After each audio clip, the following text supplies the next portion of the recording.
Alrighty, so I obviously did not stay up to do the live stream, and I'm kind of glad I didn't. I don't know. Normally the live streams end up just being a lot of talking and a little bit of stuff that I can't even comprehend because they're talking in a different language. So it's always just easier for me to just wake up the next day and look at all of the translated stuff. So we're going to go over some of the patch notes and everything like that for what they announced in the live stream last night, which was for the new Ragnarok stuff. And it looks like it's a pretty decent amount. I've already skimmed through the actual patch itself as far as what's been translated on Grand Cross database, so I'm kind of interested. First things first, the new Ragnarok character is Huntress of Severe Cold, Titan Skadi, and I don't know why this says Titan. I don't know if that's anything brand new. I don't think that should be Titan unless they just added a new race for it, I guess. But I would imagine this is going to be Giant. Unless he just did like a one-for-one translation for it or something like that and it came out to be Titan. I'm not really sure on that one. But I don't know. Like I said, if they did like announcement live streams or something like that on the global side of things and they, actually talked about it beforehand in English, it would be a lot easier for the global community to actually get information like this, but it is what it is. So I haven't read any of the skills or anything, so let's just go ahead and look over the character. So the passive is, for every debuff on the hero, increases all enemies' attack and defense by 8% and increases the damage of allies' skills by 15%. Holy, that's quite a bit. Alright, that's pretty strong. I'm assuming this is for the brand new boss that's coming out, and I'm going to go ahead and imagine that they are going to be putting a lot of debuffs on. The first skill, both skills are attack skills, which is interesting. Decreases the max HP of the hero by 2% every turn for 3 turns, and inflicts damage equal to 625% of attack on one enemy, limit 5 times. So that one seems a little weirdly worded.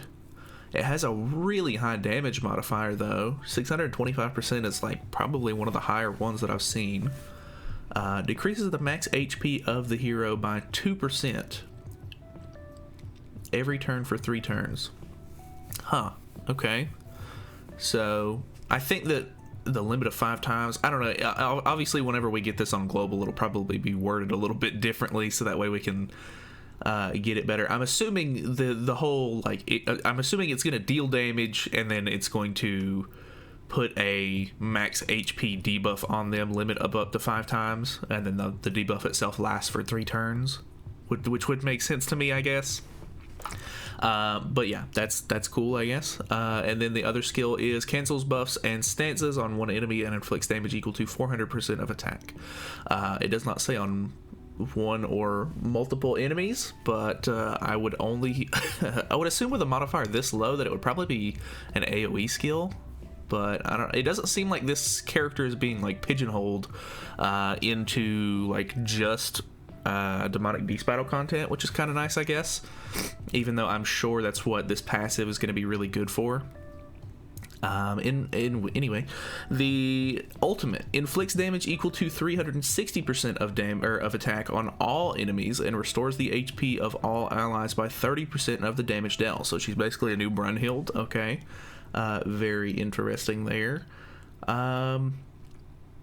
Yeah, pretty interesting character. Obviously, the fact that this isn't being sort of limited to demonic beast battle and everything like that means that you can use this character in like PvP and PvE, I guess, which could be pretty decent. I don't know, it's been a while since there's been an actually decent giant in the meta or anything like that. I don't know how well this character is going to do in like PvP per se, because obviously it deals with debuffs and stuff like that on the hero, And I don't know, there's not really any like massive amount of debuffs that the like meta is going to put on anybody at the moment, if I'm not mistaken, but I could be wrong. Anyway, moving on, the next character is a new Elat, which we've pretty much had leaked for a while now, so I'm not super excited about this, but I guess it'll be kind of cool, maybe.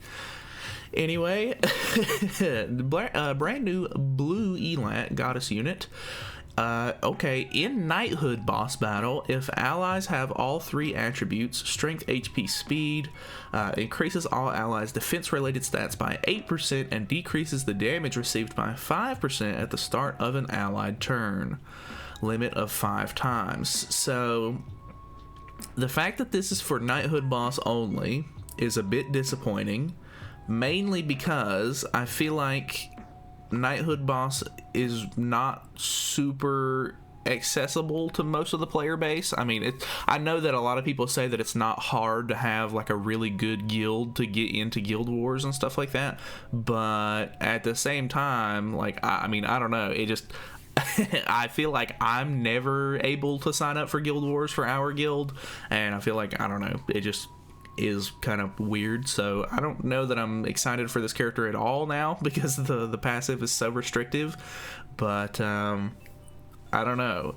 I guess that's cool. I mean, if I end up getting the character while I summon for Scotty, I guess that's a plus, but I guess I won't power this one up until I can actually participate in Knighthood boss battle, if it's even good, because I don't know much about Knighthood boss battle. So yeah, actually this is Knighthood boss battle, not Guild Wars. I'm dumb, so never mind. I'm just absolutely an idiot, so that's cool. I don't know, it could be okay. Still seems like it's probably not all that like great, probably a little niche, but it is what it is. The attacks are, or the skills are, inflicts damage equal to 450% of attack on one enemy and depletes ultimate move gauge orbs by, or depletes one ultimate move gauge orb. That's at level 3, only one orb, kind of weird. Okay, interesting. And then the buff card, it looks like, is applies 1 solidify on 1 ally. If there are debuffs, they are removed and an additional solidify effect is applied for every debuff removed. So I'm assuming that's only on the gold card. That seems just like the blue Lizhawk card that has solidify on it. I feel like it's been a really long time since we've had any sort of card that uses solidify or anything like that. So that's kind of interesting that they're sort of bringing that back. And then it looks like she has the same ultimate as the other Elat, so they're going to share costumes and everything like that, which is good, I guess. I don't know, not really an exciting unit by any means, to be honest. I think people would have been a little bit more excited if it was going to be like a new 7 Deadly Sin or something like that, like a variant, kind of like they've been doing with the Ragnarok updates, where it's a new Ragnarok character and a new Sin. But I don't know, Scotty seems pretty interesting. Elat seems meh at best. I mean, I don't know. People already don't really care much about the old Elat, so I don't think that there's much hype around this unit. I guess it's ideal for them to pair these two units up, since they're, you know, this one has hype, this one doesn't, but I don't know. It is what it is. Obviously, we're getting a new Ragnarok chapter 3.5, which is kind of cool. Demonic Beast card packs added, so we're getting Hrosvelgr card packs, Severe Winter Yggdrasil exchange shop. So this is how you get the packs. You can get the Hrosvelgr card from Fighting Bird Boss. You get the Severe Winter card from the Yggdrasil exchange shop. Matrona is from Tower of Trials floor 13, which we already have.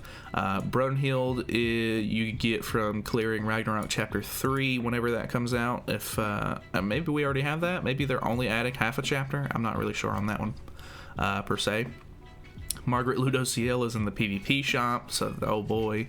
And then set effect is increases allies single target damage against demonic beast by 4, 8, 12, 16, 20%. So this is actually going to be something really worth having, I guess.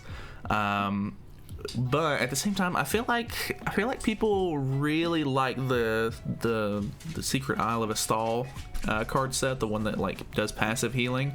So I don't know. I mean, that's a pretty high multiplier though. 20% extra single target damage is nothing to scoff at. So that might actually be worth it enough to get, so that way you're making up for like the damage that you're doing. Or like the damage that you're doing is going to make up for the extra turns and stuff like that you'd normally be in the match. But I don't know, the healing card set's pretty important to have, I guess. So I don't know, could be okay, could not be okay. Well, I'm sure somebody will test it out. New costumes for Scotty, of course. I think that this one is really really funny to me. I really like the fact that she has like a kukri knife, but the whole like, I don't know, Australian look to her is a little not cool in my opinion. I do really like this one, to be honest, but I'll probably have to look at her in each of these outfits before I figure out which one I actually want to purchase, because I'm definitely not like investing everything into this unit whenever it comes out. 4 new relics. Oh boy, Magelda is actually getting a relic. So for Magelda, in Hrazvelgr, when the hero uses a recovery skill, removes 1 debuff from allies and increases all stats by 8% for 5 turns, stacking up to 5 times. Cannot be overlapped with unique. So basically, if you have debuffs on, you're going to be able to use Magelda's passive a bit more effectively, I guess. So that's interesting. Goddess Elizabeth is getting one. Oh no. Increases the shield amount created by second skill by 15%. Her shield is already so hard to deal with sometimes. The fact that they're making the shield harder, I mean, Goddess Elizabeth is a super annoying character as it is. No matter what they did with the Holy Relic, it was going to be annoying regardless. So I mean, I guess it could have been worse, but I mean, I don't know, man, that sucks. Simon, if a critical strike occurs from the hero's skill use against an enemy, decreases the attacked enemies' crit chance and crit damage by 100%. That's actually pretty interesting. And obviously, like, Simon is a rare unit that's probably not going to be worth giving it to, but it is what it is. Dreyfus is also getting one. At the start of the battle, increases the hero's basic stats by 35% of that of of the enemy with the highest combat class. So that's also kind of interesting. Nothing like super crazy, but yeah, I don't know, decent little lineup of Holy Relics there. Obviously, we are getting a new boss battle. It is going to be a stag this time, or a deer, whatever you want to call it. I feel like for like Norse mythology and stuff like that, they normally end up calling them stags. But Icthurnir, which is pretty interesting. I don't know if they showed off like actual gameplay of the stuff, like of them fighting the boss during the live stream. I'll probably like look back at that a little bit later, but yeah, pretty interesting. It looks like there's 2 new sort of materials or whatever. I can only assume these are going to be used for making Goddess Holy Relics, because obviously Goddess Elizabeth is getting one, which means that Goddess Relics are going to start being a thing, I guess. So very interesting there. Obviously there's very little information on it on this screen itself, but yeah, pretty cool. They're also adding the heavens like section of the Tree of Yggdrasil, so yeah, the world tree sort of like game mode where you already sort of do the earth section. It looks like they're adding a brand new section for heaven, which is pretty cool. So I guess if you really wanted to, in preparation for this, you could probably start letting some of your tokens sort of build up, so that way you can finish all of these I guess, you know, levels in one fell sweep. Whenever it comes out, I guess you need 5 of them. So if you just want to start saving up some of those and not doing as many of them each day, you probably could do that. But yeah, I don't know if they've really showed off the exchange shop for it or anything like that just yet, because like I said, I didn't watch the live stream itself. But yeah, seems cool. Obviously they're sort of getting more into the Ragnarok content and everything like that. It's getting some stuff that we haven't seen yet, which is nice. There's also a coin shop improvements thing, and I can't really glean anything off of this image itself. It just looks like there's a new tab, and the only thing in this tab is the I'm assuming these are like event items, because further down here they have these coins that they're using for a new roulette, like a spin the wheel sort of event, and that's the only thing in this section. So I don't really know what what that's about, but it does look like they have sort of organized this area a little bit more. As you can see at the very top, you have the actual whatchamacallits, the like SSR characters that you can trade coins for, and then at the top of this section over here, it seems like a little bit more material related. So it looks like you can use, I can only assume that this is festival coins, maybe? I think that is festival coins for these up here, which is a bit unfortunate. So yeah, it looks like you can exchange festival coins for the stuff on the very top, which are all of the really good things, of course, which I definitely don't recommend you do. And then it looks like the rest of it is just pretty standard stuff, or just new stuff added to the coin shop in general, which is kind of cool, I guess. More options is always nice. I'll have to actually look at this a little bit more in depth once we get it on global, but yeah, that's cool. It also looks like they're doing some knighthood battle improvements, so like actual Guild Wars stuff. I can't exactly tell you what all they're changing here because it's most of it's still written in Japanese, and I've really not done enough Guild Wars to honestly tell you what even changed here, because I don't really know what it's like now, so I can't really tell you what it's like with the update. So that's cool, I guess. So if you do play Knighthood Wars or Guild Wars or whatever, there are some new updates for that. Obviously, there's a roulette event, and then there's going to be a village donation event as well. So pretty interesting update. I don't think it's anything like super crazy, but at the same time, we are getting a brand new Demonic Beast battle, which I think is the biggest like point of content here. So hopefully that'll be pretty cool. Interested in seeing some goddess relics and stuff like that in the future, and I am kind of interested in this new character. I want to see how that sort of works out. She is a red giant, so I'm assuming you could potentially use her on the team in place of like Red Matrona or something like that. I don't know specifically, because if you're going to be running a giant, then you can't run, you know, both of them at the same time if you're going to be using Green Gother, or I don't know, the new boss may shun Green Gother and you may not want to use Green Gother. I don't know exactly what's going to happen just yet, but I'll definitely be looking at a lot of the content and stuff like that that happens on JP and stuff like that in the next week or so that way I can try to get ready for the boss and everything, so that way hopefully whenever it comes out on global we can sort of look at it and mess around with it some. So that is pretty much it from me, though. I don't really have anything else to say. Hopefully you guys enjoyed the video. I know it was a little bit later than, you know, everybody else that's probably already covered it, but it just doesn't ever seem worth it to me to stay up until like 6-7 a.m. For me to watch an hour-long live stream of 45 minutes of people talking in a language that I can't even understand for very little actual visual content. So thank you guys so much for watching. Hopefully you guys enjoyed the video. Feel free to subscribe if you have not already, and I will see you guys in the next one. See you then.